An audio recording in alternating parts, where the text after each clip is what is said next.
बिल्कुल प्रभु जी ने महत्वपूर्ण बातें कही, लेकिन यहाँ पर बड़ा सवाल ये खड़ा हो रहा है। देखिए, चिराग पासवान ने चुन चुनकर अपने कैंडिडेट वहीं पर उतारे थे जहां पर जेडीयू के लोग मजबूत थे। तो क्या यहाँ चिराग ने खेल खराब कर दिया है? उस पर प्रभु जी से मैं सवाल लूंगी, लेकिन उसके पहले जरा फिर से कंप्यूटर बाबा की मदद से कुछ महत्वपूर्ण आंकड़े अपने दर्शकों को हम दिखा देते हैं। सबसे पहले हम बात कर लेते हैं, देखिए स्ट्राइक रेट, अभी का स्ट्राइक रेट क्या कहता है।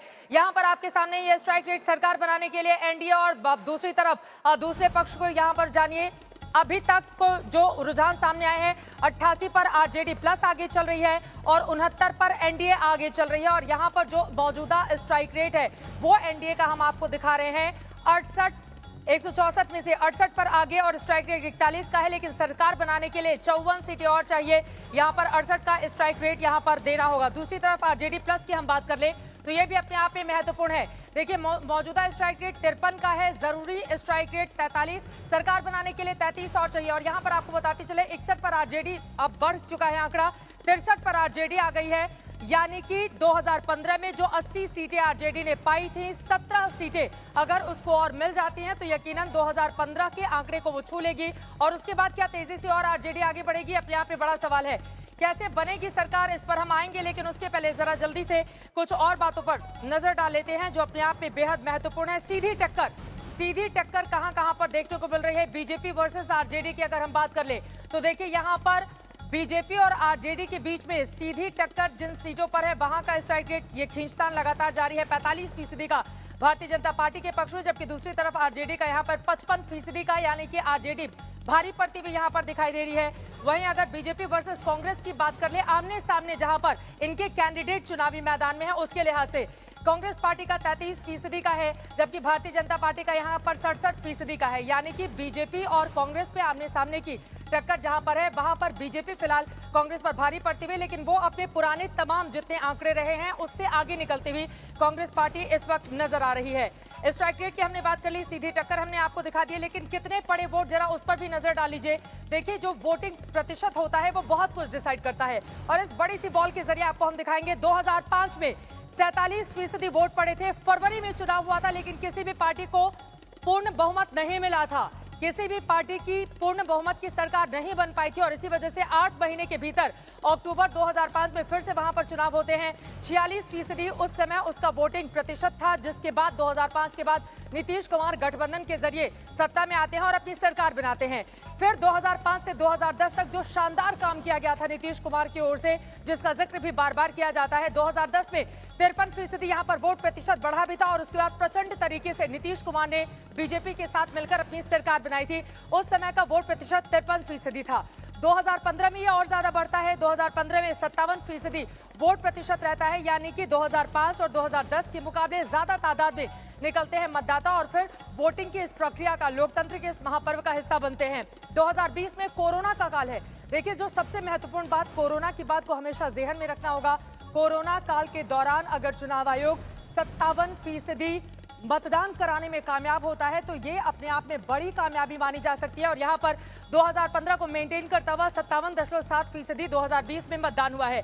और इसमें भी आपको बताते चले कि जो आखिरी चरण का मतदान था उसमें 10% महिलाओं ने बढ़ चढ़कर पुरुषों के मुकाबले ज्यादा तीसरे चरण में वोट डाले हैं, जबकि दूसरे फेज में, सेकेंड फेज में महिलाओं का फीसदी 4% ज्यादा रहा है पुरुषों के मुकाबले। और इस लिहाज से देखा जाए तो ये जो 57% आपको नजर आ रहा है, इसमें महिलाओं की बहुत बड़ी भूमिका रही है। अब सवाल ये भी खड़ा किया जाता है कि महिलाएं जब बढ़ चढ़कर मतदान में हिस्सा देती हैं तो अभी तक का इतिहास नीतीश कुमार के पक्ष में रहा है, लेकिन क्या इस बार तेजस्वी बाजी मार ले जाएंगे, जैसा कि आंकड़ों में इस वक्त दिखाई दे रहा है। देखिए, 174 के रुझान सामने आए हैं, 70 पर एनडीए, 94 पर आरजेडी प्लस, यानी कि धीरे धीरे करके शतक के करीब यहां पर आरजेडी प्लस बढ़ती हुई दिखाई दे रही है। 122 सीटें सरकार बनाने के लिए चाहिए, तो क्या थोड़ी ही देर में तस्वीर साफ हो जाएगी, रुझानों में ही सही, हालांकि 12 बजे के बाद पूरी पिक्चर साफ हो पाएगी। लेकिन ये वोट प्रतिशत हम आपको दिखा रहे हैं 2005 से लेकर 2020 तक का जो वोटिंग परसेंटेज रहा है वो किस तरह का रहा है, और इसके जरिए दरअसल इस बात को हम समझ सकते हैं कि अभी की स्थिति क्या कहती है। सीट गणित पर भी एक नजर डालना जरूरी है। 2015 का ये आंकड़ा हम आपको दिखा रहे हैं। 2015 में देखिए किसको कितनी सीटें, हालांकि एनडीए का स्वरूप बिल्कुल अलग था। उस समय चिराग पासवान बीजेपी के साथ थे, बीजेपी को 53 सीटें, बड़ी खबर आ रही है। रुझानों में महागठबंधन आगे और एनडीए 70 सीटों पर आगे। रुझानों में एनडीए 70 सीटों पर आगे, जबकि आरजेडी 96 पर आगे चल रही है। आरजेडी प्लस यानी कि कांग्रेस पार्टी और लेफ्ट की पार्टियां और शतक से 3 रुझानों में 3 सीटें दूर। आरजेडी 177 के इन रुझानों में नजर आ रही है, यानी कि जैसे ही 3 आंकड़े उसके साथ जुड़ते हैं यह 98 हो गया। आरजेडी 98, आरजेडी प्लस 98, जिसमें से 66 अकेले आरजेडी का है। कांग्रेस पार्टी 23 पर, 27 सीटें उसको मिली थी 2015 में। इस समय 23 पर आगे चल रही है। जेडीयू 27 पर, 39 पर भारतीय जनता पार्टी यानी कि जेडीयू के मुकाबले बीजेपी का प्रतिशत ज्यादा है। बिहार में 175 सीटों के रुझान सामने आ गए हैं और 179 हम नीचे आपको स्क्रीन पर दिखा रहे हैं। 179, 243 में से एनडीए 71 पर, आरजेडी 98 पर, 2 का आंकड़ा और जुड़ते ही 99। आरजेडी प्लस 99 यानी, और ये देखिए 100 हो गया। आरजेडी प्लस 100 यानी कि उसका जो प्रदर्शन रहा था, खासतौर से आरजेडी देखिए 68 सीटें सबसे ऊपर आप देख पा रहे हैं। 80 सीटें उसने नीतीश कुमार के साथ मिलकर 2015 में हासिल की थी और यही अगर ट्रेंड रहा तो अपने उस रिकॉर्ड को तोड़ते हुए आरजेडी आगे बढ़ सकती है। लेकिन एनडीए भी धीरे धीरे ही सही जो डबल का आंकड़ा शुरुआती रुझानों में दिखाई दे रहा था, फिलहाल वो गैप अभी कम हो गया है। एनडीए 72 पर, आरजेडी 100 सीटों पर इस वक्त अपनी बढ़त आरजेडी प्लस महागठबंधन बनाए हुए है। 22 सीटें और चाहिए, रुझानों के लिहाज से 22 सीटें और चाहिए सरकार बनाने के लिए। अब वो 22 सीटें क्या आरजेडी प्लस हासिल कर लेगी?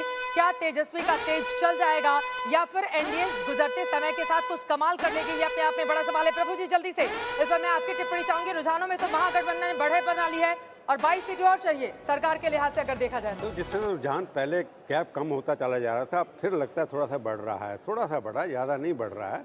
सवाल ये है कि एग्जिट पोल के बराबर हम पहुंचते हैं कि नहीं पहुंचते हैं, इस हिसाब से देखना है हमारे को। मेरे को लगता है 73 और 100 में जो फ़र्क है वो काफ़ी अब 101 हो गया वहाँ पर। तो हम एग्जिट पोल की तरफ बढ़ रहे हैं कि 2/3 मत जो हम प्रेडिक्ट कर रहे थे उस पर। लालू प्रसाद यादव की ये पहली तस्वीर, राज्य की ये तस्वीरें आपको दिखा रहे हैं। लालू प्रसाद यादव जिनकी सेहत भी ठीक नहीं है, लेकिन यकीनन तौर पर लगातार वो पल पल टीवी पर अपनी नजरें बनाए और ये पहली तस्वीर लालू प्रसाद यादव की दिखाई दे रही है। 72 साल के लालू यादव जिन्होंने 15 सालों तक आरजेडी की सरकार चलाई। 1990 में पहली बार वो मुख्यमंत्री बने, 97 में और जब उनको सजा हुई तो राबड़ी देवी को उन्होंने पीठ क्यों दिखा रहे हैं उनकी? जी पीठ क्यों दिखा रहे हैं उनकी?